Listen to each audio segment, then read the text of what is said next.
Life after taking PEDs, or what happens after you stop taking steroids as a female athlete. Do you hold the muscle? Do you gain weight? What happens with your hormones? How's your emotional state? All of the frequently asked questions. And the first one that everybody is so concerned for, do you keep the muscle? My opinion and my experience after taking steroids and stopping them, the first 2 3 months, I think that your body still has some drugs in the system, depending on how long you've been taking and what actually you were taking. But in my case, I kept quite like a lot of vascularity, even though I stopped like in May. By the time the summer has ended, I think around August, September, I have already lost the cosmetic effects. So I didn't look that hard. My muscle wasn't that hard. I wasn't that dry. Vascularity has gone. But in my opinion, like I've this season in 2023 towards 2024, I was around almost a full year on PDs. So it might be that. I'm not sure. But yeah, I had 2 3 additional months without taking, during which I believe I look like I am still on drugs. Long term, I think that the size of my legs was definitely kept just because genetically they're dominant for my structure, for my body, for everything. But I also haven't had a drastic caloric deficit. I didn't do more than an hour of cardio last year, and at the end of the prep, I have also always tracked my protein. I have always trained intensively for hypertrophy as well. My strength actually increased just because my workout split when I was doing drugs was some math scheme of my past coach, and it was mostly about intensity. So for leg day, first exercise would be 9 sets of 20 reps of squats.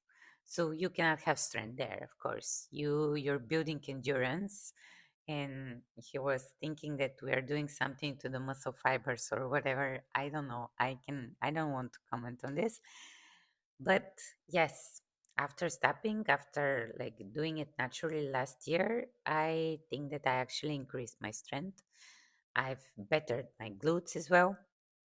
So definitely, in my opinion, you can hold on to the muscle quite well if you, as I said, keep your nutrition as a priority and you also keep pushing in the gym. Now, about the weight gain, it's very, very related to your hormonal state. And again, how long you've been taking, what have you been taking? Because for me, during this 1 year, I've also taken estrogen blockers. The first prep I was taking Arimidex. The prep in 2023 towards 2024, I was taking letrozole, and I was on it for 8 months straight without stopping it, which is quite a lot. It is not normal. There are bodybuilders out there on podcasts that say that once they have like 1 month on letrozole, they're depressed and everything hurts. I've done it for 8 months. Not that like it's something to be proud of, but my estrogen was at a zero for 8 months. This is why the hormonal fluctuations after stopping were crazy. And this is also related to your emotional state, because I didn't have a period for almost a full year. I have on the iPhone, the app that is tracking your period. I have like 347 days without a period. And all of these are related, as I said. When I stopped, this was the biggest pain in the ass for me. It was the emotional state because I was crying all the time. All of the emotions that I didn't have during the preps and during the competitions, that they all came back, and they came back at 100. And this was the worst part for me, actually. And probably because at the end of this period, May of 2024, I started to not like myself because the vascularity and the muscle are all great until a point. In my opinion about competitive bodybuilding in the divisions that are more feminine, bikini, wellness, figure, there is a line that if you cross, there's no going back. Of course, side effects as well. We're going to talk about that in other episodes. But I didn't like myself. I was too muscular for me, for everyday life. Of course, pictures on Instagram and pictures on stage, you look quite amazing and you're proud of it. But in daily life, when you're walking in the store and you're all veiny around your legs and around your arms, and it's too much for me. Of course, the inner feeling of that, having your hormones not intact for a full year, you feel like shit. You feel like trash. You lose your empathetic side. You don't think straight. You don't have the emotions like a normal woman has.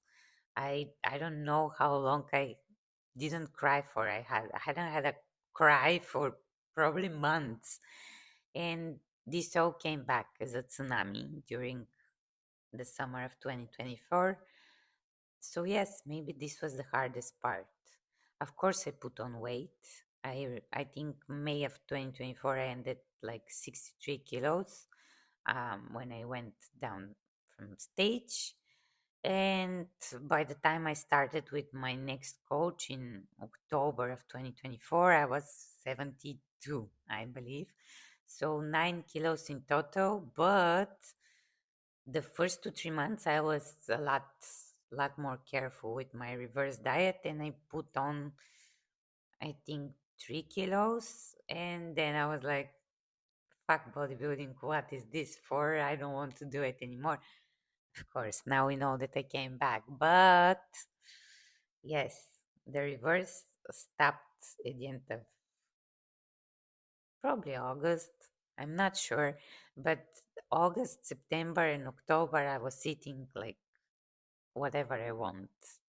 And I had another job and all that. So I wanted to change my life completely. Of course, it was something momentarily. And after all these shifts in my life and my body, I wanted something different. But yes, in general, you can hold the muscle, and if you don't do the anti-estrogens, I think it's not gonna be that crazy.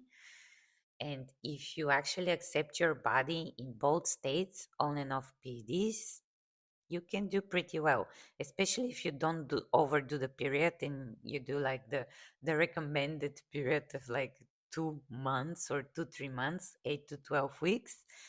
I think you can have a way better experience than me, but I'm here to share mine.